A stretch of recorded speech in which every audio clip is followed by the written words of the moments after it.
Hello viewers, আসসালামু আলাইকুম। আশা করি সবাই ভালো আছেন। তো ভিউয়ার্স, আমরা এর আগের ভিডিওগুলোতে সি প্রোগ্রামিং এর অনেক বেসিক সম্পর্কে জেনেছি। তো আমরা একটা জিনিস আম আম জানিনি, সেটা হচ্ছে ভেরিয়েবল জিনিসটা কি? আমরা এর আগের ভিডিওতে ডেটা টাইপ নিয়ে কথা বলেছি। বাট আমরা জানিনি মানে আমরা variable what is variable variable জিনিসটা কি বিষয়টি আমাদের জানা অত্যন্ত জরুরি। তো ভিউয়ার্স, আজকে আমি আপনাদের কোনো কোডিং বা কোনো কিছু দেখাবো না। আমি আজকে আপনাদের জাস্ট বুঝাবো যে ভেরিয়েবল জিনিসটি কি এবং কিভাবে এর ইউজ করতে হয় এবং এই ভেরিয়েবল দিয়ে কি কি হতে পারে। তো ভিউয়ার্স, চলুন আমরা কথা না বাড়িয়ে ভিডিওটি শুরু করি।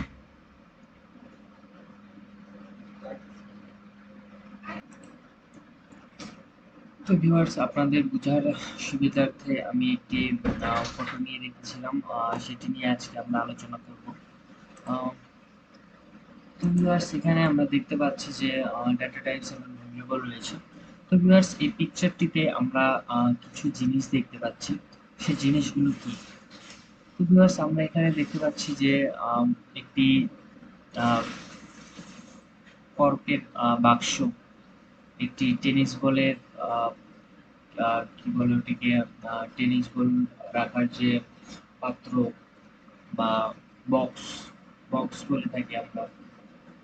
দেন আমরা দেখতে পাচ্ছি যে একটি গ্লাস আছে, দেন একটি জগ আছে, দেন একটি বড় ফিল্টার বা পানি রাখার যে পাত্র জার বলে থাকি আমরা, সেই জার আছে। তো ভিউয়ার্স, এখন এই কর্কের যে বক্সটা আছে, এই বক্সে তো কর্কই থাকে, তাই না? তো এই বক্সে তো আর আমি যদি ফুটবল রাখতে চাই, সেটি কি রাখা সম্ভব? সেটি সম্ভব না। আবার আমরা দ্বিতীয় ছবিটিতে, এই ছবিটিতে দেখতে পাচ্ছি যে টেনিস বল রাখার যে বক্সটি আছে, এই বক্সে যদি আমরা এখন বলি যে আমরা একটি ফুটবল রাখবো, সেটি কি সম্ভব? সম্ভব না। এখানে অবশ্যই টেনিস বল রাখতে হবে। তো আমরা একটি গ্লাসের কথা চিন্তা করি। তো একটি গ্লাসে আমরা একটি নির্দিষ্ট পরিমাণ পানি রাখতে পারি, অর্থাৎ এক গ্লাস। তো গ্লাসটি আমরা পরিপূর্ণ রাখতে পারি, বা অর্ধেক করে রাখতে পারি, বা একটুও রাখতে পারি, সেটা আমাদের ইচ্ছা।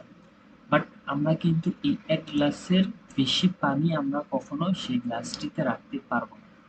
ঠিক জগের ক্ষেত্রেও এই বিষয়টি, আমরা এই গ্লাসের থেকে একটু বেশি পরিমাণ পানি এই জগে রাখতে পারবো। বাট এই জগটি পরিপূর্ণ হয়ে গেলে, এই পরিপূর্ণ হতে যে পানির প্রয়োজন সেটি যদি হয়ে যায়, তাহলে আমরা এই জগটিতে আর পানি রাখতে পারবো না। এই জগটি থেকে আবার এই জারটি একটু আকার বড়, তো এখানে আরো বেশি পরিমাণ আমরা একটু পানি রাখতে পারি।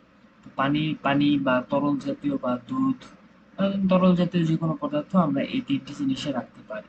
বাট আমরা অন্য কোনো জিনিস কিন্তু এই এই জিনিসগুলিতে আমরা রাখতে পারবো না। তো ভিউয়ার্স, আমরা ভেরিয়েবল জিনিসটাও ঠিক সেম। তো ভেরিয়েবল জিনিসটাকে আমরা কি বলে থাকি? আপনারা বলতে পারেন কন্টেইনার, বক্স, বাস্কেট, বা আপনারা বলতে পারেন বাকেট। আপনারা যে যাই বলেন না কেন, বিষয়টা একই। তো আমরা যেমন এই এক গ্লাস পানিতে, এই একটি গ্লাসে পরিপূর্ণ পানি রাখতে যতটুকু জায়গা প্রয়োজন, ঠিক ততটুকুই রাখতে পারবো। ঠিক ভেরিয়েবল জিনিসটাও তেমন। তো ভেরিয়েবলের বিভিন্ন টাইপস রয়েছে। আম, এক এক টাইপসের এক এক রকম ভেরিয়েবল রয়েছে।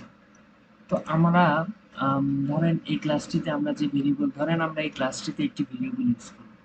তো এখানে যে ভেরিয়েবলটি ইউজ করব, তার থেকে অবশ্যই একটি বড় ভেরিয়েবল আমরা এই জগটিতে ইউজ করতে পারবো, কেননা এর আকারটি বড়। এখানে এই গ্লাসের অপেক্ষা যেহেতু এই জগে একটু পানি বেশি থাকে, তো অবশ্যই এখানে ভেরিয়েবলটিও একটু বেশি রাখা যাবে। তো তার থেকে কিন্তু আমি এই জারটিতে আরো বেশি ভেরিয়েবল ইউজ করতে পারবো, কেননা এটির আকার আর একটু বড়। তো ভেরিয়েবলের এরকম বিভিন্ন সাইজ রয়েছে।